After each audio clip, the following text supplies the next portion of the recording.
이렇게 해서 전화 왔고, 이정석 국방부 장관 다시 한번 묻겠어요. 800-7070 누구한테서 온 전화입니까? 그건 말씀드릴 수 없습니다. 말 못하는 자가 범인이에요. 그렇지 않습니다. 말 제가 못하는 답변 자가 드리겠습니다. 범인이에요. 그렇지 않습니다. 자, 대통령에게 전화 3번 받았죠. 8월 2일 날 말씀하시는 겁니까? 8월 2일 날 받았죠. 맞습니다.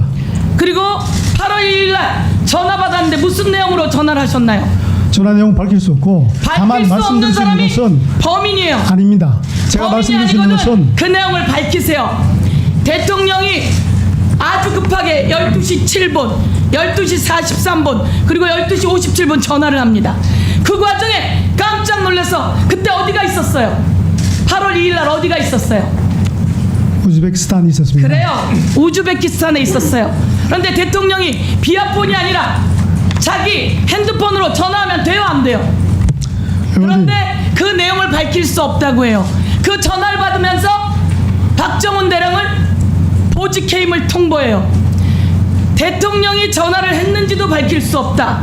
대통령이 전화한 게 다 밝혀지니까 무슨 내용인지 밝힐 수 없다. 밝히지 못하는 사람이 범인이에요. 아닙니다. 선후 관계를 말씀드리면은 그건 제가 이야기했죠. 수사 지시를 하고 이야기할게요. 인사 접시 박정훈 대령. 검토를 하고 난 다음에 전화를 받았기 때문에 전화 박정훈 내용하고는 대령. 관계 없습니다. 정의로운 군인이에요. 이런 여러 가지 외압이 있음에도 불구하고. 그런데 이렇게 해서 박정훈 대령에게 유리한 게 뭐가 있죠? 없습니다. 내가 타협했으면 박정훈 대령부터 그 광수대 그 모든 수사관들까지 전부 다 다치는 거예요. 그러지 않으려고 이종석 국방부 장관도 불법하지 않게 하려고 이첩한 겁니다. 맞습니까?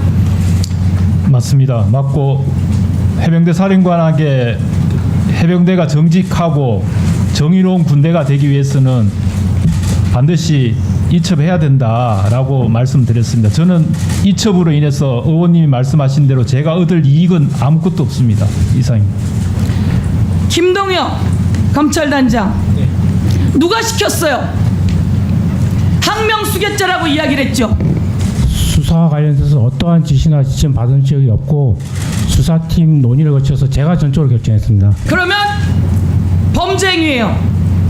제가 이야기할게요. 그렇게 생각하지 않습니다. 구속영장 청구하면서 박정훈 대령 구속영장 청구하면서 거기에 박정훈 대령이 메시지를 다 지웠다, 통화 내역을 지웠다, 이렇게 구속영장에 들어있었죠? 네, 본인이 했던 얘기 그대로 인용한 겁니다. 본인이 그런 얘기 했습니까? 새빨간 거짓말입니다. 그 증거를 인멸하는 사람이 어떻게 수사관한테 검사한테 나는 문자를 다 지운다 이런 얘기를 하겠습니까? 그 그래서 전후 그 과정을 얘기는 설명을 드리면은 새빨간 거짓말입니다.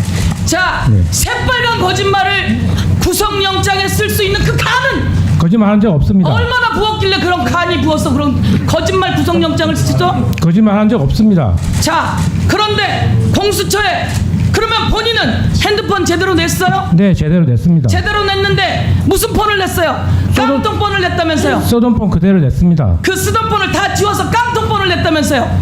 그러면 본인이 했던 거에 하면 본인 구속영장 청구해야 되는데 맞지 않습니까? 다 지워서 깡통은 낸 적 없습니다, 의원님. 자, 모든 것을 다시 한번 김동혁 깡통폰, 임성근 깡통폰, 그리고 절대 동의할 수 없습니다. 이 모든 을 통해서 네, 나왔어요. 동의하지 못하겠습니다. 자, 누가 시켰는지 그리고 누가 그것을 이 청사권을 탈취했는지 모든 것을 전부 다 범죄이다. 네, 정리해 주세요. 이한 공무집행 방해고 공영문서 탈취죄다. 정리해 주세요.